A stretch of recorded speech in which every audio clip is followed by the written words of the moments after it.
Fortnite just dropped their first major update of the season, and with it, we have the base boost, crypto trees, and the new scanner item all being vaulted. We have so many of the new items being taken out of the game. I'll talk about why this is and whether I think this is even better for the game. We also have some leaks about the new reload map. We are getting a Squid Games reload collab, and we are potentially going to be getting reload cash cups. We also have an entirely new game mode being launched tomorrow, Blitz Royale. It's a super fast-paced, small battle royale game mode, which we didn't know about until today. There's a whole bunch to talk about. Let's jump into it.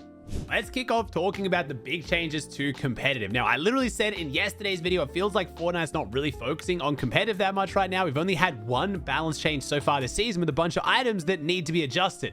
Well, Fortnite have woken up today and decided they're definitely focusing on comp, but they're not balancing anything. They're just vaulting them. We had the base boost, the crypto trees, and the new scanner all completely vaulted from competitive. Now, I'll start with the scanner. It's worth pointing out, if you play the Div Cup tomorrow or today and you get it, that's a bug. It's not supposed to be in tournaments, but it is. Right now, it's meant to be vaulted, but you can still find it on the ground. I talked to Asari, and they said they've messed up the values about at the drop rate. It's not meant to be in comp, so if you can find it, go ahead, abuse it, use it, but just know that going forward, hopefully Fortnite is going to remove it. I don't know why it's taken them this long to remove it. We just watched pro scrims, which run on the tournament settings, and it was in the whole time. I'm not sure why it's so hard, but the scanner's meant to be removed. That is a bit of a bummer, but I'm not too worried. I would have liked the scanner to stay in, but maybe with like 3 uses or something like that. I think it's a very strong item that needed to have limited uses, but it wasn't terrible for the game. I do think being able to see through walls does limit the skill ceiling a little bit. It does kind of lower the skill gap and allows worse players to kind of have that advantage of gaining awareness that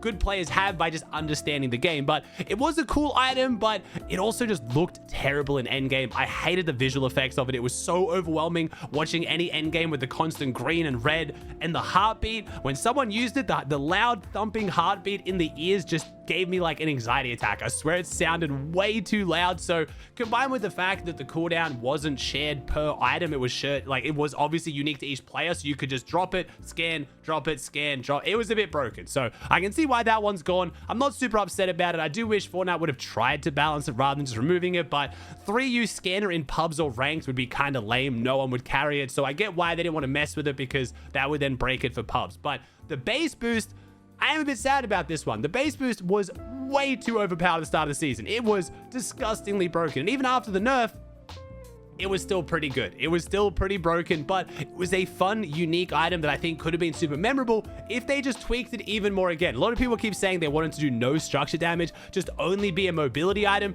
I am totally a huge fan of that. I would absolutely love that, but Epic's never going to do that, because that completely ruins the item for what its intended purpose is in pubs and ranked, which is to let, players who can't build as much have some kind of a way to, get an edge on players who are overbuilding, to take down the sweats. That's why this item's obviously in the game. So I knew Fortnite wasn't going to do that, but I would have liked to see them maybe nerf the structure damage even more. So it's still a fun item to use in pubs. You can still blast builds with it, but it's not as broken in competitive. The one thing it did really well was stopping the surge trading meta. You couldn't sit in a tower and surge trade because people could just blast your tower down 250 meters away across the map. So as much as I don't think that's great for the game, it was nice to see that surge towers weren't as strong again, but it has been completely vaulted. It's sad to see. I kind of saw this coming though. This is the trend that Fortnite's had with a lot of these kind of items recently. Instead of trying to nerf them or balance them, they just straight up vault them. I'm glad they tried to balance it at least once. It did still have 2 major bugs with it. We had the infinite flying bug, which was obviously a huge issue that I've talked about a whole bunch, but in case you guys missed it, there was a glitch where you could just shoot the glove and then switch to weapon and switch back, and it wouldn't take a charge and it wouldn't take durability, so you could just infinitely fly with these gloves, and people were winning console victory cups with them. Someone beat Clicks in an eval cup finals and made $1,200 until they got DQ'd, so that was a bit of an issue, but I still think Epic could have fixed that. The other bug, which I only found out about today after they got vaulted, you could shoot the base boost glove through walls. If you looked at the right angle, you could walk up to a wall and just shoot the base boost straight through it. So destroying people's builds and not destroying your own build right in front of you. They can't shoot you back. They can't do anything about it, but you're just demolishing their builds from safety. So that is also a very big bug. So I'm kind of happy that they got vaulted, because with those 2 bugs combined, unless Fortnite could fix them, would be terrible for the game. So I guess this is a bit easier, but overall it means we do only have 1 mobility item in the new season, and it's the dash sprites. It's going to be Dave, this little cute guy here. So they're really, really good. Don't get me wrong. 28 uses per trio or 27 uses per trio is just absolutely wild. I mean, it's a ridiculous item that you can carry very easily and most people can find it around the map. A lot of people saying that it should not give you fall damage. I don't know. I think some items giving you fall damage is nice. It adds a bit of a skill gap to how you use the item. If you use it properly, you can also cancel momentum, by the way. Like if you're falling down and then you dash sideways right before you hit the ground, you won't take fall damage. So technically you can do it without taking fall damage, but it's not like the Grim Gate dashes, which probably has caught a lot of you guys off guard. But I think the item for the most part is really, really good. A lot of teams can find around the map. You only really need one per trio, and that should still be enough to get you out of some bad zones. If you can carry a second or even a third one, that's what Clix's team has been doing in pro scrims. Go for it. More mobility, the better. Obviously, without being able to carry the crypto traits, the scanner, or the base boost, there's not really many other items to carry right now. You're either carrying these dash sprites or you're carrying triple meds, so you may as well carry them if you find them. This does mean there's been a bit of a shift in the power balance of POIs. I've been arguing most this season that I think Supernova Academy as a POI, Clix's POI, is better than Demon's Domain, Peterbot, and Poyo's POI right now, but I think with this change, it's even better now. Some people are saying, oh, Aussie, you're crazy because without the scanner and the crypto trees to get the rank up, you can't get A rank and get into the final room. But Clix's POI has 3 guaranteed sprite shrines around it, which means you get guaranteed dash sprites every single game. They get 3 every game. You combine with the fact you can now hand those sprites into the shrines to get extra meds, they're still going to get at least B rank every game, maybe even A rank, so they're still going to get all the rooms they used to get, but now they're the one drop that is going to get guaranteed maximum mobility, and they're going to have more than enough meds to carry, even if they don't get into one of those extra rooms. So Demon's Domain did manage to get triple base boost semi-regularly, at least double base boost is what I was seeing from Pete and Poyo's team, so they were getting the old mobility, but they don't get a lot of dash sprites. There is almost no sprite spawns around Demon's Domain, so they have to push out deeper to go find them or fight for them, and even then they get 1, maybe 2 at best. So I really do think this has made Supernova Academy as an overall POI better. And I've had people saying, oh, you're just saying this because you want Peterbot to contest clicks. I don't want to see that, and I don't think we're going to see that anyway. I think Peterbot is going to do what Peterbot always does. He is going to go the POI that gives him individually the best amount of loot, not always his trio. While I think Supernova Academy as a POI gets the trio better loot, the Demon's Domain gets Pete the medallion that gives him infinite regenerating shield and the Spire assault rifle. That mythic assault rifle is disgusting. It hits like a freight train. It has a higher fire rate than any of the other Spire assault rifles. It has a bigger ammo capacity as well. It is just by far the best gun in the current season, except for maybe the exotic sentinel, but you can't guarantee that anyway. So it's the best weapon in the game that you can guaranteed get from a POI. So Pete, I don't think is going to leave unless for some reason the Fortress of Solitude is better, which I've already talked about. I did manage to have a conversation with Pete, and he did confirm that. He said if the Fortress of Solitude POI is better, or if there is a POI that he thinks gives him the better loot, he will drop there. He's not locked into dropping on Demon's Domain because he hates Poyo and it's an ego fest and he can never leave. He said, look, right now, I think it's the best POI on the map. I want the best loot, so I'm going to keep going there. But if there's another POI that comes out or things change and there's another better drop,